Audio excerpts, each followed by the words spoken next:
What's up, internet? Rich Maliki here, back again for another video. And this time around, I'm gonna do something a little different because I was just on LinkedIn this past week and I did a video on 4-hour response times. And man, did we get some engaging comments from all of you. So I appreciate it. I love building a little community that we got going on here, and I love getting the back and forth and seeing people's different perspectives on things. So I wanted to do a video, kind of scroll through these comments, not mentioning no names, just about the comments, just about the actual content. All right. So we're gonna go, and I noticed there's people from different sectors in different businesses. So we have people in the digital era, we have people that are in the service business itself, and some people from the UK, some people are from down in Georgia or up north, Jersey and New York and all these different places. So it was really awesome. Over 4,200 views on this video on LinkedIn. By the way, if you're not on LinkedIn with me, you have to go connect at Rich Maliki. I will hit that accept button. So go over there and do that for me. But 4,200 videos, 62 comments. This is one of the biggest videos I've ever done. So we can go right down to this. One of the first ones I have here. It says, impractical for customers to pose such expectations on their vendors unless they are willing to pay for such prompt response. If they want that response window, then I feel we as vendors need to implement that into their cost of services, perhaps four times the hourly for the first hour of service to meet their demands.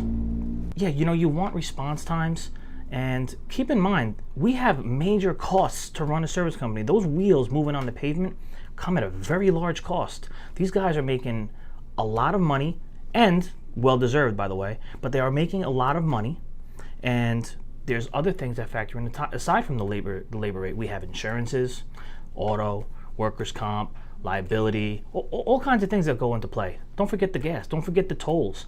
Don't forget the warranty. The parts investment that we've put on these vans and in the warehouses. So there's a lot that goes into play. So this gentleman's comment here saying that maybe there should be a higher pay rate, possibly. If you want that full response, for me to go to my schedule and say, hey, I have 4 more customers I'm supposed to get to, but so-and-so just called in emergency 4-hour response that we have to respond to, maybe it shouldn't be at that discounted, $90, $85, $80, whatever hourly rate it might have been. Maybe you have to pay for that extra for that 4-hour response. So that's something to think about. So I thought that was a pretty decent response there. Let's see, we can go down. I have one person here. One thing we do is have a tech that's not scheduled in the morning. Banking on that, this type of call will come in, especially on Mondays.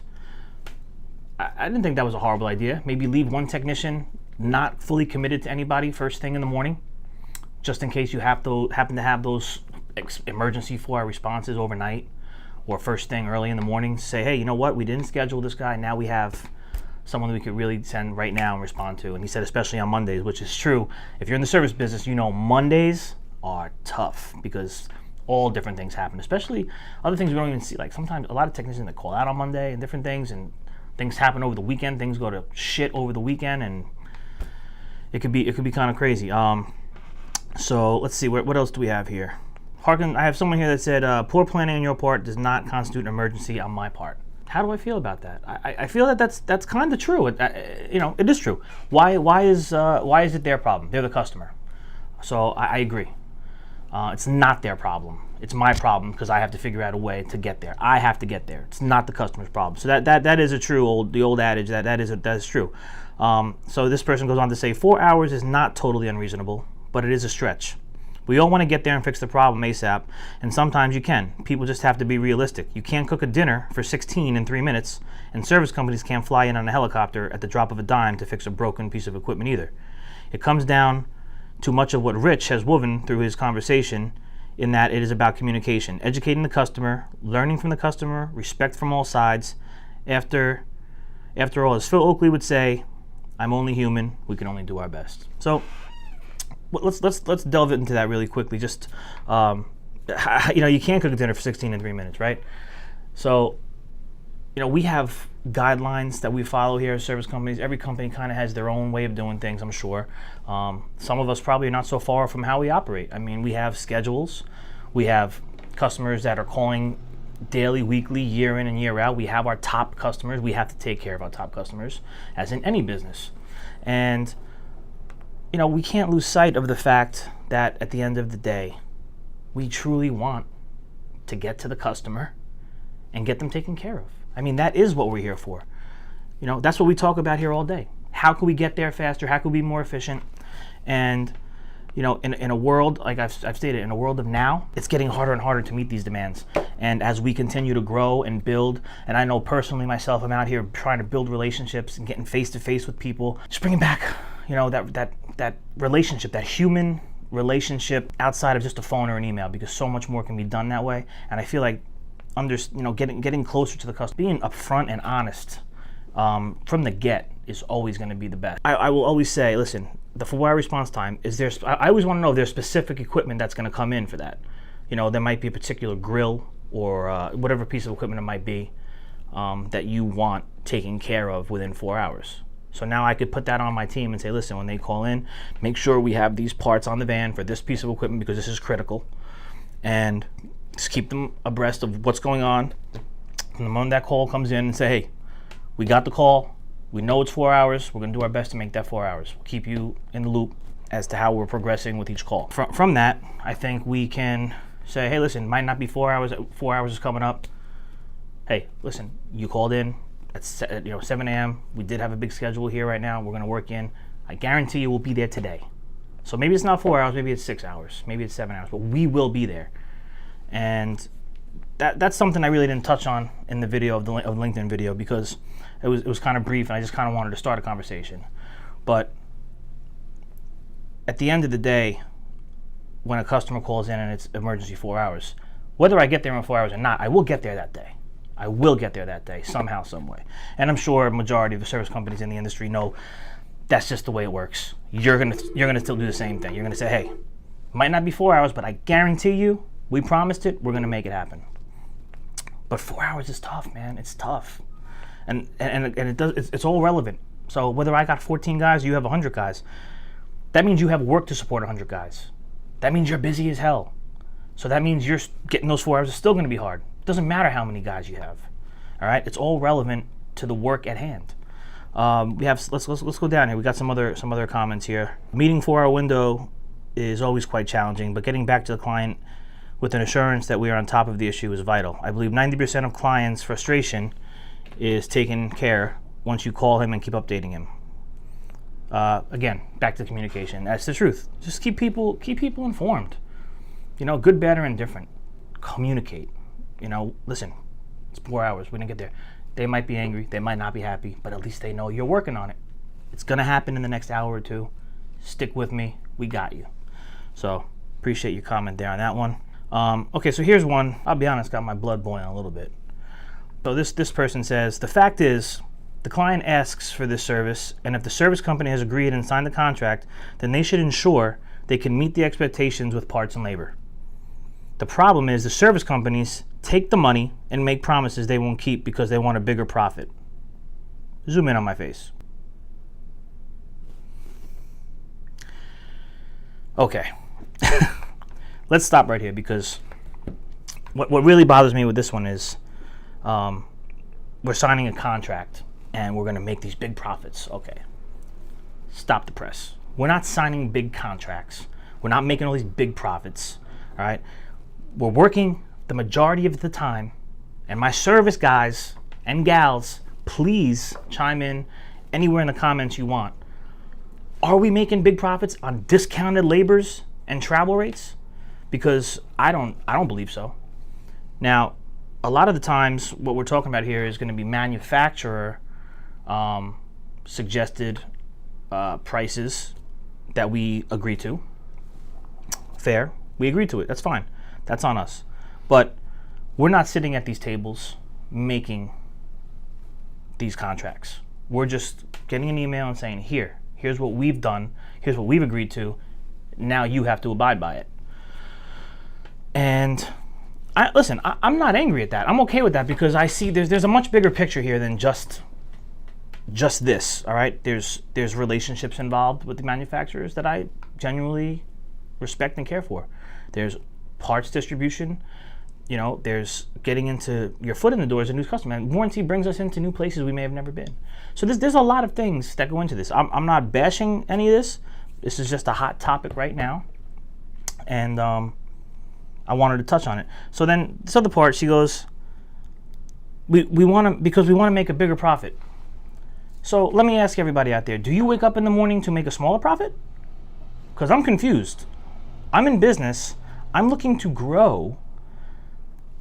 I don't wake up in the morning and go, oh, you know what? I'm going to go in today, see if we can make a little less money than yesterday. I don't do that. Do you? So what I understand about that is, if you're waking up to make less money, then hey, good for you. But it goes on to say, if a service company has not signed the contract with payment, then the client cannot make any demands. It's all about giving people being honest with one another and having integrity. Don't disagree with that. Communicate, be honest, integrity. Those are all things I believe in and care for. I want to do the right thing every day. I never want to not do the right thing by anybody. I have empathy. I put myself in other people's shoes all the time, and we rock. That's how we rock out here if we're doing it. Because if someone calls in and they give us an explanation of why they don't think they should pay for this or where we went off on this, I say to myself, you know what? They're right. Do what you got to do. I'm not short-sighted. I'm long-term. All right? I'm here for the long game.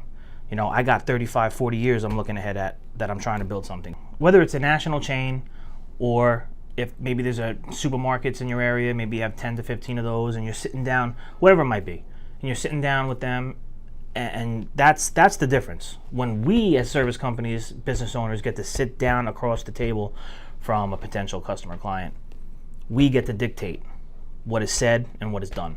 So when you're manufacturers, you know, when you're authorized service company for different manufacturers and you're not at that table, you don't get to dictate or say anything. You just get the email. It says, here's what we talked about. Here's what we promised. Go do it. Which is cool. Listen, we're fine. I'm not here complaining about it. You know, I'm happy to have the business. I'm happy to have the partnership and the relationship. This is all about just talking about it, bringing these topics to light, and hopefully maybe, you know, in these comments, finding better solutions and better ways to do it. I found a couple of things in here. You know, I like that first one I mentioned, as far as maybe leaving a tech off the schedule for the first call on a Monday, especially on a Monday. Don't schedule anything. I love that. I might do that. We're going to talk about that. So this is about finding more innovative ways and better ways to do it. Because it's not about sitting here and saying, oh, I don't want to make the 4-hour response time. No, it's not about that. So it's about finding better ways. It's about talking about it, which is what we're doing here. We have a gentleman here that says, anything can be done for a price. The missing part of this conversation is no one wants to pay for techs to be idle so they can respond to short timelines.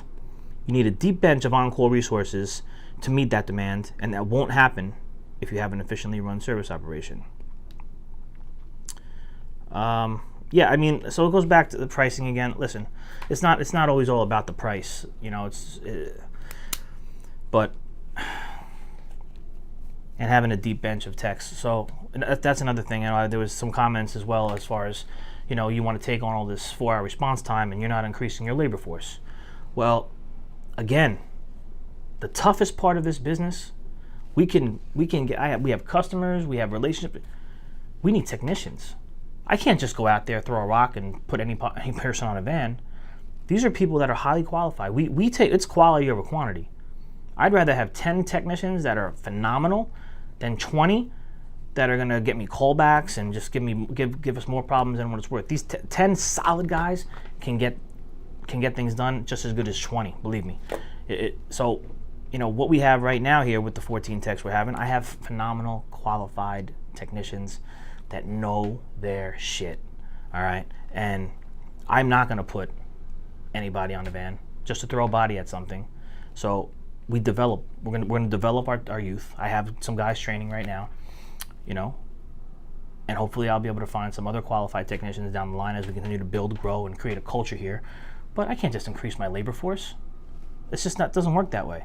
So saying to, you know, increase your labor force for that, it's again easier said than done. And let's see what we got here. Okay, so I have a gentleman here who seems to be from a digital company, Media Digital. And he states, great point. How about giving customer a call within 4 hours? Potentially over a video line to do remote diagnostic. Coming back with parts later to fix the issue. Hashtag go digital. Well, I can't even get customers to give model and serial number on the phone. So having them potentially pull out a smartphone or tablet, get in front of an equipment, it's just not realistic. I appreciate the comment, and I appreciate you engaging in the talk that we have in here. But again, I would still need to send a technician to get in front of that piece of equipment, because he knows what he's looking at. The customer is going to have, they're calling me because they don't know, right? I mean, if something goes down on a fryer and it's not doing a certain thing and the pilot's not lighting, it's whatever the issue might be, it doesn't matter. They're calling me because they don't know. So now I'm going to have them go get tablets and phones out and say, hey, can you look at this? And it's just not realistic. You're still going to have to send a trained professional on site to get in front of it. Now, if we want to get our trained technician in front of it and get a FaceTime going with our service manager or manufacturer, that's different. We all know what we're doing. We all know what we're talking about. I can't have someone in a restaurant putting a tablet or phone in front of something to show me. I mean, what is? I still need my trained tech there. That's the bottom line. So, nice thought, but I just don't think it's realistic for what we're doing. Okay, so here's another comment. It's a similar situation here in the UK. Certain contracts, usually driven by companies who have no idea how the industry works, sell the premise of a 4-hour and sometimes 2-hour response to the call. Here's the news, people. Unless you've got a tech sitting outside your pub, restaurant, hotel, etc. all day long, doing nothing but waiting for your call, then it's never going to happen. Even when the situation is broken down for them, they still don't get it. So, yeah, I mean, again, I don't want to, beat this up, beat a dead horse or whatever, but yeah, the 4-hour response, again, there has to be an understanding on both ends that our technicians are not magicians, our technicians are not machines, and in the summer heat, here in Jersey, I mean, it's super hot. And I know some of my guys out there on the West Coast in Arizona, mentioned, 115-degree heat. They're already doing 10 plus hours. You can't make these technicians move any faster. I mean, listen, these guys are the superheroes of the food service equipment industry, and little by little, I'm going to bring it to light. You're going to see these guys. You are going to see them in action more and more and more, and they are going to get the praise they deserve, because let me tell you something. They're keeping people's businesses running. We cannot put that fact to the side. Forget about the 4-hour response time. We're going to get there. These guys are going to fix it. And, we talk about having the parts and investing in the parts. I invest in tons of parts as a small business. My vans have massive amounts of inventory on them. And as I bring new customers in and learn their equipment, I'm not going to know what their equipment is in need of overnight. Again, it's a relationship. When I sign on new customers and we talk, I say, you got to give me 6 months to a year, and I'm going to know what your equipment needs, and I'm going to have those parts on the van. So that all goes into play. 4-hour response time might just mean, hey, I'm going to go and diagnose it, and see you later, because now we got to order this, order that. So there's so much more than just this. The statement is our 4-hour response time's a reality. And I appreciate all these comments and engagement. I've never seen so much on any of my posts, man. Beautiful. I love it. I want to keep this going. I want to continue to build a community where we can kick these topics around, kick these ideas around. And what I would love to know is, what is a hot topic within your own business? Either DM me, hit me in the comment and say, Rich, let's talk about this topic. And maybe we want to do a collaboration video. We can get you on and start talking about these things one-on-one. Maybe we could do some lives down the road on Instagram or something. But let's continue to talk about these things, so we could break down the walls, build bridges, and let people know that not everything is what it seems. Not everything is what you seem. Not everything is what you think it is. And ultimately, have a mutual respect for what each of us do. Because I know the guys on the restaurant side. I know you guys are working hard. All right? I see it. So next time you see a technician in the streets and you see him in your restaurant, man, shake that dude's hand, because he's there for you. He really is. And I'll tell you, I know technicians well. I know our technicians well. They care. I mean, they love what they do. They care about what they do. They come in every day ready to go into that commercial kitchen of yours, take care of business, get you up and running, the feel-good moments at the end when that thing fires up and you're back to business. So we could talk a lot more about this 4-hour response time thing. I'm glad I brought it up, and it's not over. We'll talk more about it. Hit me in the comments again. Hit me anywhere you want. Let's talk topics. Let's talk about everything. I appreciate you guys, and we'll be seeing you soon. Peace.